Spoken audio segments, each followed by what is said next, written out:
Walt Disney. You know him, you love him, and he is the world's leading innovator in animated, live-action, and family-oriented entertainment who inspired many artists and filmmakers to break limitations in their work.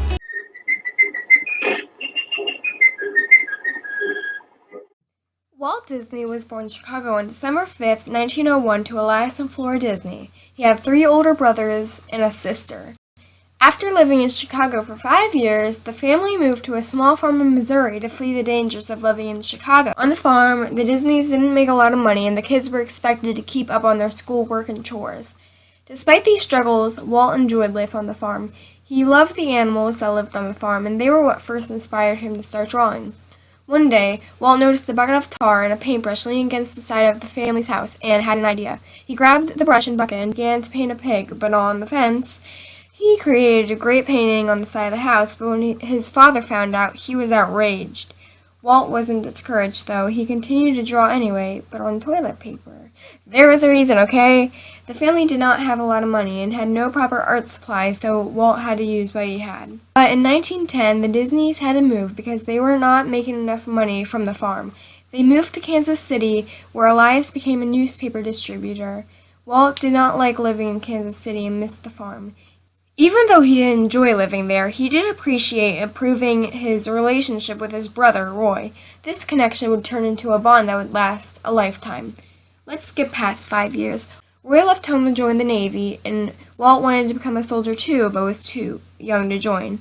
When he heard that the Army was looking for people to drive ambulances in France, he changed the birthday on his birth certificate to serve his country. In France, he would sometimes drive by recent battle sites to collect soldiers' helmets to sell as souvenirs. He would also draw on other ambulances and jackets just to earn a buck. Then, in 1919, peace returned as the war ended, but Walt Disney was still broke. Roy let Walt move into his apartment and helped him find a job. Walt finally found a job as an illustrator for an agency that produced catalogs. And there, Disney made friends with a man named Ub Iwerks. They were both cartoonists. Later, the two had to be let go after the company had financial trouble. They later found a job at the Kansas City Film Ad Company where they made short animated commercials for products. The two quickly learned the basics of animation. The two created a series of animations that were referred to as Newman Laughograms. Even though the audience enjoyed the cartoons, they didn't make much money for the company. After a few failed attempts to keep the business running, Laughograms went bankrupt. I am going to move to California.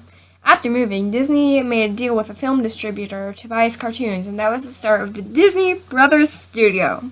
Walt hired Iwerks and his brother Roy as employees for his new business. Disney was able to hire other employees too. One that stood out was Lillian Bounds, who is one of the anchors for the studio.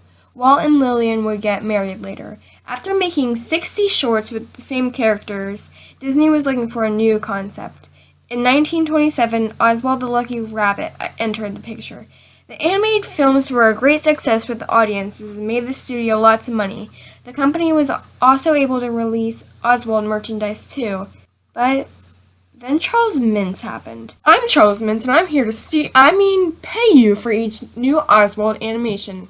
This won't end badly. Yes, it will. Disney and Mintz started to have trouble with each other, which resulted in Mintz creating his own studio and stealing the rights to Oswald. This left Disney hurt, and he then decided to never let anyone else own any of his characters, which led to the creation of Mickey Mouse. Disney asked Iwerks to design Mickey and loved how it turned out. The first film with sound came out at that time, and Walt was inspired to create an animation with sound effects in it. He created the first animated film with sound, Steamboat Willie. The cartoon was an immediate success, which led to Disney earning a lot of money. With that cash, he would be able to hire more employees, make merch, buy equipment, and be experimental with his animation projects. His experimental ideas would turn into what are called the Silly Symphonies, animated shorts that innovated in color, music, and song, just to name a few. Now, all of Disney's shorts were making money, but he felt that creating 6-minute cartoons didn't give him enough time to tell a real story, so he planned on making a full-length animation. He created Snow White and the Seven Dwarfs in 1937, which was a tremendous success. Despite the struggles of debt and doubt, Walt Disney pulled through the negatives with positives and would end up making a masterpiece.